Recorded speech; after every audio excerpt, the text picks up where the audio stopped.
الحمد لله رب العالمين والصلاة والسلام على رسوله الكريم وعلى آله وأصحابه أجمعين وعلى كل من تبع بإحسان إلى يوم الدين. أما بعد، میرے بھائیوں اور دوستوں، اللہ تعالیٰ نے دنیا اور آخرت میں کامیاب ہونے کے لیے ہمیں ایک زندگی گزارنے کا طریقہ دیا ہے جس کا نام اسلام ہے. ہم مسلمان ہیں اور ہمارے دین کا نام اسلام ہے. اللہ تعالیٰ کا فرمان ہے، ان الدین عند اللہ الاسلام. زندگی گزارنے کا صرف ایک طریقہ جس کا نام ہے اسلام. وَمَن يَبْتَغِي غَيْرَ الْإِسْلَامِ دِينًا فَلَن يُقْبَلَ مِنْهُ. جو اسلام کے مطابق زندگی نہیں گزارے گا اللہ اسے قبول نہیں کرے گا. تو جس اللہ نے ہمیں بنایا ہے اس نے ہمیں زندگی گزارنے کا طریقہ دیا ہے، اور پھر یہ اعلان کیا ہے کہ اگر تم اسلام پہ نہیں چلو گے تو تم کامیاب نہیں ہو سکتے ہو. اور اللہ تعالیٰ نے حضرت محمد صلی اللہ علیہ وسلم کے واسطے اور ذریعے سے وہ دین ہم تک پہنچایا ہے. ہر نبی کے آنے کے بعد جب کچھ زمانہ گزرتا تھا تو اس کی زندگی لوگ بھول جاتے تھے، اس کے نام بھی بھول جاتے تھے. یہ ہمارا نبی اکیلا ہے جو 1400 کچھ سال گزر گئے، لوگ اس کے زندگی بھی نہیں بھولے، اس کے نام بھی نہیں بھولے، اس کی سیرت بھی نہیں بھولے. یہ اللہ کی حفاظت ہے کہ اللہ نے صرف ایک حبیب بنایا، اس کی ہر چیز کو اللہ نے زندہ رکھا اور باقی رکھا ہے. تو آپ نے اپنی زندگی میں شادی کی، نکاح کیا، اپنی بیٹیوں کا بھی کیا، اپنا بھی کیا.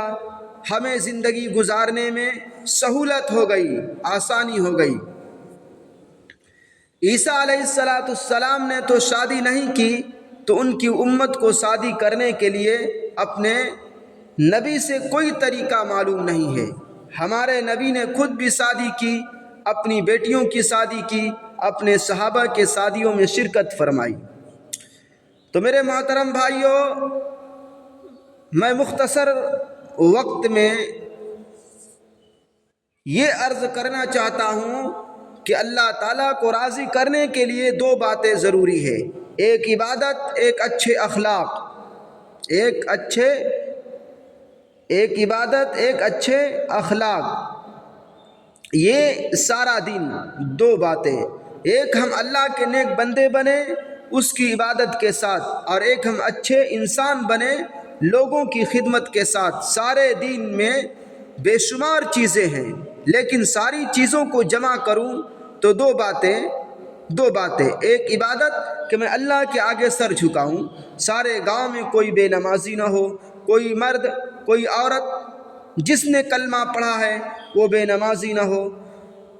تو اللہ کو جب آدمی تلاش کرتا ہے اور اللہ کو ڈھونڈتا ہے تو اس کے لیے نماز سب سے بڑا عمل ہے. سجدے میں سر رکھنا یہ سب سے بڑا عمل ہے، اس کے بغیر آج تک کوئی اللہ کو نہیں پا سکا. اور نماز اتنی ضروری چیز ہے کہ اسلام کی تاریخ میں ایک کربلا کی جنگ ہوئی ہے، شاید قیامت تک ایسا واقعہ دوبارہ پیش نہ آئے، اور اتنا بڑا ظلم شاید دوبارہ نہ ہو کہ آل رسول اور اہل بیت کے سر پر اور گردنوں پر تلواریں چل رہی تھی، اور دنیا کا سب سے پاک خون زمین پر گر رہا تھا. نماز کا وقت ہوگا، ادھر 72 امام کے ساتھی، ادھر 3000 ظالموں کا ایک لشکر ہے جو ایک جگہ جمع ہے. تو لڑتے لڑتے ظہر کی نماز کا وقت ہو گیا. تھوڑی دیر کے بعد یہ سارا مجمع شہید ہو گیا. ابھی عصر کا وقت داخل نہیں ہوا کہ امام حسین کے سارے ساتھی شہید ہو گئے اور خود بھی شہید ہو گئے. اب اگر یہ ظہر کی نماز نہ پڑھتے تو کوئی مسئلہ نہ تھا، جنت تو ویسے ہی کھل گئی تھی. اللہ تعالیٰ امام حسین کو تھوڑی سی نیند آئی تو نیند سے بیدار ہو کے کہنے لگے ابھی اللہ کے رسول کو خواب میں دیکھا ہے کہ فرما رہے تھے کہ بیٹا میں تمہیں لینے آیا ہوں، تو اب اگر یہ نماز بھی نہ پڑھتے تو کوئی حرج تھا، لیکن اس سے زیادہ تیز دھوپ اور ادھر 3000 انسانوں کے تیر نکل رہے تھے اور نیزے اور تلواریں تھی، اور ادھر کل پیچھے 52 آدمی رہ گئے تھے، 30 شہید ہو گئے تھے۔ تو امام حسین نے اپنے ساتھیوں سے کہا نماز پڑھو نماز پڑھو، اور اپنے ایک سردار سے کہا، زہیر سے کہا کہ جاؤ شمر سے کہو کہ تھوڑی دیر ہمیں نماز پڑھنے دو۔ تو زہیر رضی اللہ تعالیٰ عنہ جا کر شمر سے کہا جنگ بند کرو، نماز پڑھنی ہے، لڑائی بند کرو۔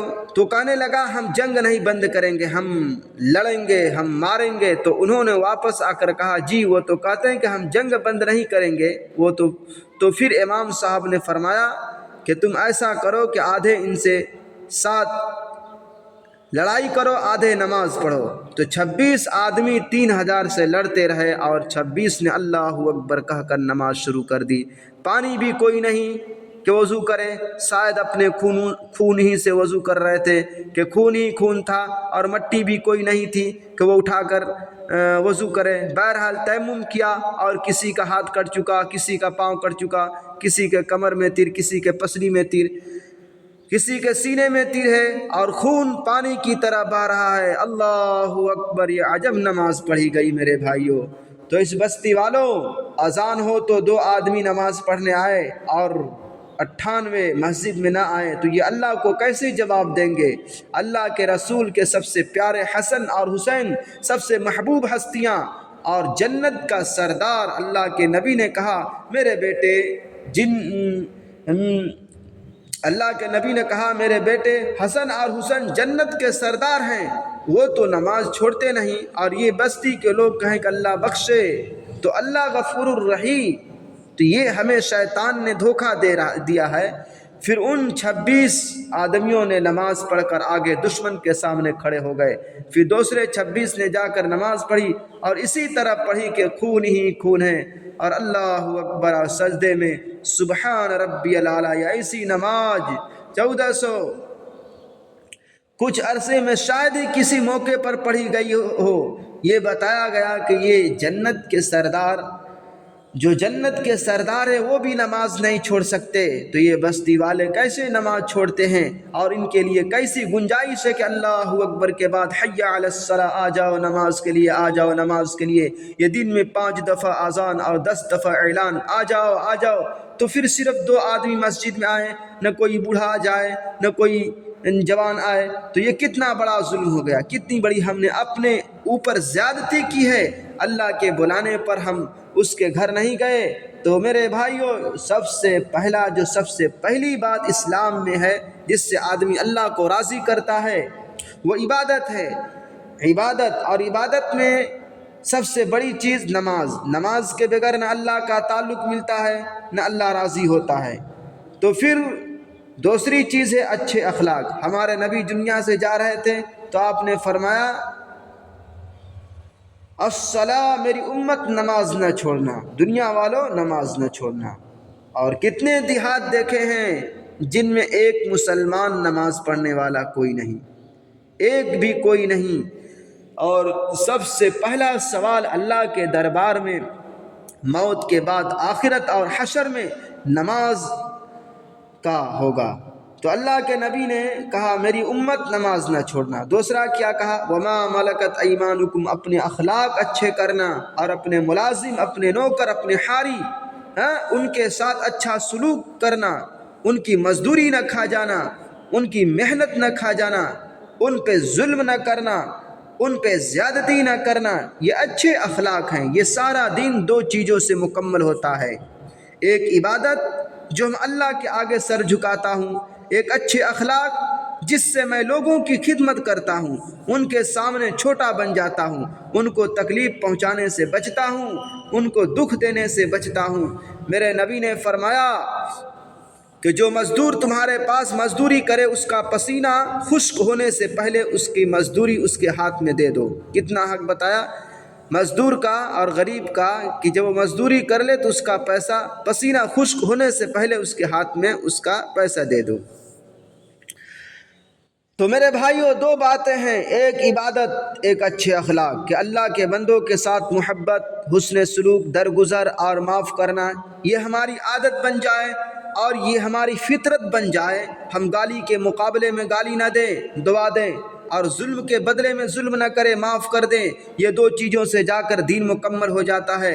جب ہمیں کسی پر غصہ آتا ہے، چلو بھائی جھوٹا پرچہ میں ڈال دو، اس کو جیل میں ڈال دو، تو کتنے لوگ ہیں جو ہمارے دیش کے جیلوں میں جھوٹی کیس کی وجہ سے جیل میں پڑے ہوئے ہیں۔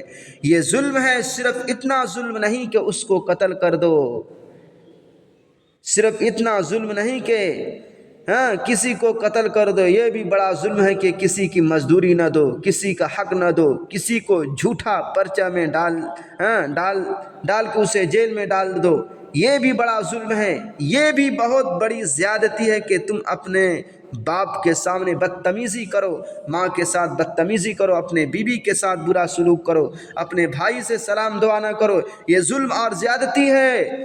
تو ایک عبادت میں سب سے بڑی چیز نماز ہے، روزہ بھی رکھنا ہے، پیسہ ہو تو زکوٰۃ بھی دینی ہے، حج بھی کرنا ہے، قرآن بھی پڑھنا ہے، تلاوت بھی کرنا ہے۔ اچھے اخلاق میں ایک بات سب سے زیادہ ضروری چیز ہے کہ جو برا سلوک کرے اس سے اچھا سلوک کرو۔ یہ نہیں کہ جو تمہیں گالی دے تو تم بھی گالی دو، جو تمہارے ساتھ ایسا ویسا کرے تم بھی اس کے ساتھ ایسا ویسا کرو، یہ اخلاق نہیں ہے میرے بھائیو۔ اخلاق یہ ہے کہ جو تمہیں گالی دے تم اس کو دعا دو، جو تمہیں برا کہے تم اس کو اچھا کہو، جو تم پر زیادتی کرے تم اسے معاف کر دو۔ اس کے بدلے میں اللہ کے نبی کا فرمان ہے، میں تمہیں ضمانت دیتا ہوں کہ میں تمہیں جنت الفردوس میں گھر لے کے دوں گا اللہ سے۔ تو اچھے اخلاق میں اعلیٰ درجے کی چیز ہے، جو برا کرے اس کے ساتھ اچھا کرو، کسی کی برائی مت کرو، کسی کا حق مت کھاؤ، کسی پر ظلم مت کرو، ماں باپ کے بے ادب نہ بنو، بھائی بھائی آپس میں لڑائی مت کرو، زمینوں پہ لڑتے ہیں، چیزوں پہ لڑتے ہیں، چھوٹی چھوٹی باتوں پہ لڑتے ہیں۔ اللہ کے نبی کا فرمان ہے کہ رشتہ داری کا بڑا حق ہے، تم اپنے حق چھوڑ دو، میں اللہ سے تمہیں حق لے کے دوں گا۔ تو اچھے اخلاق میں سب سے اعلیٰ درجے کی چیز جو چیز ہے وہ حیا ہے، حیا۔ اور حیا جو سب سے اعلیٰ درجے کی چیز ہے حیا میں، اخلاق میں، وہ نکاح سے پورا ہو جاتا ہے۔ جب کوئی آدمی مرد عورت کا نکاح ہو جاتا ہے تو اس کا حیا مکمل ہوتا ہے، حیا مکمل ہوتا ہے، اخلاق مکمل ہوتا ہے، اس سے دین پورا ہو جاتا ہے۔ تو جس معاشرے میں نکاح نہیں ہوتا وہاں زنا شروع ہو جاتا ہے، جب زنا ہوتا ہے تو پھر اللہ کے عذاب آتے ہیں، ہوائیں بدل جاتی ہے اور موسم بدل جاتے ہیں اور اللہ تعالیٰ ناراض ہو جاتے ہیں۔ حضرت عائشہ رضی اللہ عنہا سے پوچھا گیا، اماں جان زلزلہ کیوں آتا ہے؟ تو حضرت عائشہ رضی اللہ عنہا فرمایا، جب زنا عام ہو جاتا ہے اور شرابیں پی جاتی ہے اور گانا بجانا عام ہو جاتا ہے تو پھر اللہ تعالیٰ زمین پہ زلزلہ لے آتا ہے۔ تو معاشرے میں زنا ختم ہو تو اس کا سبب ہے کہ نکاح عام ہو، نکاح سادگی کے ساتھ ہو۔ نکاح جتنا عام ہوگا زنا اتنا کم ہوگا، نکاح جتنا مشکل ہوگا زنا اتنا آسان ہوگا۔ زنا زیادہ ہوتا ہے تو زمین آسمان کا نظام خراب ہو جاتا ہے، الٹا چل جاتا ہے اور اللہ تعالیٰ کے ناراضگی کا فیصلہ ہو جاتا ہے۔ پھر کسی کا بھی نکاح مالدار کا ہو یا غریب کا ہو، اس کے لیے سب سے بڑی چیز ہے جس کے لیے اس کا گھر آباد رہے گا، وہ یہ زبان کا میٹھا بول ہے، اور درگزر ہے اور معاف کرنا ہے۔ اگر خاوند اپنے بیوی کے مزاج کا خیال کرتا ہے اور اس کو عزت دیتا ہے، اور بیوی اپنے خاوند کا مقام کا خیال کرتی ہے اور اس کو عزت دیتی ہے، تو یہ گھر ہمیشہ آباد رہے گا اور اس میں ہمیشہ خوشیاں رہے گی۔ اگر مرد اپنے بیوی کے ساتھ بدتمیز ہے یا عورت اپنے خاوند کی قدر نہیں کرتی تو اس گھر میں کبھی آبادی نہیں ہوگی، اس میں ہمیشہ لڑائی ہوگی۔ اور میاں بیوی کی لڑائی یہ اتنا بڑا خوفناک کام ہے کہ شیطان روزانہ اپنا دربار سجاتا ہے، پھر وہ شیطانوں سے پوچھتا ہے کہ تم کیا کر کے آئے ہو؟ تو ایک شیطان کھڑے ہو کر کہتا ہے کہ میں نے نماز نہیں پڑھنے دی۔ تو اس نے کہتا ہے تو نے کچھ نہیں کیا، کوئی زیادہ بڑا کام نہیں کیا۔ ایک کہتا میں نے شراب پلائی، اس نے کہتا ہے تو نے کوئی زیادہ بڑا کام نہیں کیا۔ دوسرا شیطان کہتا میں زنا کروایا، اس کو بھی کہتا یہ کوئی بڑا کام نہیں۔ تو ایسے ہی وہ کہتے رہتے ہیں جی میں نے چوری کروائی، زنا کروائی، شراب پلائی، جوا کھلوایا، میں نے یہ کروایا وہ کروایا۔ تو شیطان کہتا رہتا ہے نہیں نہیں یہ کوئی اتنا بڑا کام نہیں ہے، اتنا بڑا کام نہیں ہے۔ تو ایک شیطان کھڑا ہوتا ہے، لنگڑا شیطان ہوتا ہے، وہ کھڑا ہو کے کہتا ہے جی میں نے میاں بیوی میں لڑائی کروا دی۔ تو شیطان کہتا ہے شاباش، اصل کام کر کے تو آیا ہے، اصل کام کر کے تو۔ پھر اس کو اپنے پاس بلاتا ہے، پھر اس کو گلے سے لگاتا ہے، اس کو اپنے برابر میں بیٹھاتا ہے اور کہتا ہے اصل کام تم نے کیا ہے۔ جب میاں بیوی لڑتے ہیں تو اولاد بھی تباہ ہو جاتی ہے اور خاندان بھی تباہ ہو جاتا ہے۔ تو میرے محترم بھائیو دوستو، گھر کی آبادی اور گھر کی خوشی اس سے نہیں ہے کہ بہت سارے گھر میں پیسے ہو، زیور ہو، کپڑا ہو، بڑی زمینیں ہو، اس سے کوئی خوشی نہیں ہوتی۔ خوشی اس وقت ہوتی ہے جب خاوند کی کمی کو بیوی برداشت کرے اور بیوی کی کمی کو خاوند برداشت کرے۔ ایک دوسرے کی کمی کو جب برداشت کرتے ہیں تو اس پر اللہ تبارک و تعالیٰ اس گھر میں خوشیاں لے آتا ہے۔ اور میاں بیوی کی لڑائی میں اگر صلح ہو جائے تو یہ اتنا بڑا عمل ہے۔ قرآن کی ایک آیت اس مضمون پر اتاری گئی ہے کہ میاں بیوی میں جھگڑا ہو گیا، مرد طاقتور ہوتا ہے اور عورت کمزور ہوتی ہے، اس لیے زیادہ ظلم مرد کی طرف سے ہوتا ہے۔ عورت کی طرف سے بھی ہوتا ہے لیکن کم ہوتا ہے، چاہے عورت ہند کی ہو، سندھ کی ہو، اس پہ زیادتی بہت زیادہ ہوتی ہے اور اس پہ ظلم ہمیشہ زیادتی ظلم ہوتی رہتی ہے۔ عورت کی طرف سے ہوتی ہے لیکن وہ تھوڑی ہے، مردوں کی طرف سے زیادہ ہے کہ طاقت مرد کے ہاتھ میں ہے، عورت کے ہاتھ میں طاقت نہیں ہے تو مظلوم ہوتی ہے، پستی رہتی ہے، سہتی رہتی ہے۔ تو اللہ کے نبی نے فرمایا کہ بدترین انسان وہ ہے جو بیوی کو مارتا ہو، بدترین انسان وہ ہے جو بیوی کو مارتا ہو، جو اپنی ساری عزت تمہارے حوالے کر دیتی ہے، تھوڑی سی بات پہ مارنے لگ جانا، تھوڑی سی بات پہ اسے گالیاں دینا، اس کے ماں باپ کو گالیاں دینا۔ یہ ہمارا رواج ہے کہ بیوی کے ماں باپ کو ذلیل کرنا، اپنے بیوی کو ذلیل کرتے ہیں، جس نے اپنی سب سے بڑی چیز عزت تمہارے ایک بول پر تمہارے حوالے کر دی، اور ماں باپ اپنے بیٹی کو تمہارے حوالے کر دی، اس کے ماں باپ کو ذلیل کرتے ہیں اور اس سے اپنے آپ کو بڑا بتاتے ہیں کہ ہم نے اسے رگڑا دے دیا۔ یہ انسانیت نہیں ہے بھائی، نہ یہ اسلام ہے، یہ نہ انسانیت ہے، یہ بہت جہالت کی بات ہے، یہ بہت جہالت کی بات ہے۔ جو تمہارے بچے پال رہی ہو اور تمہارے بچوں کے لیے خود وہ بوڑھی ہو جاتی ہے، تم چھوٹی سی بات پہ اسے ذلیل کر دو،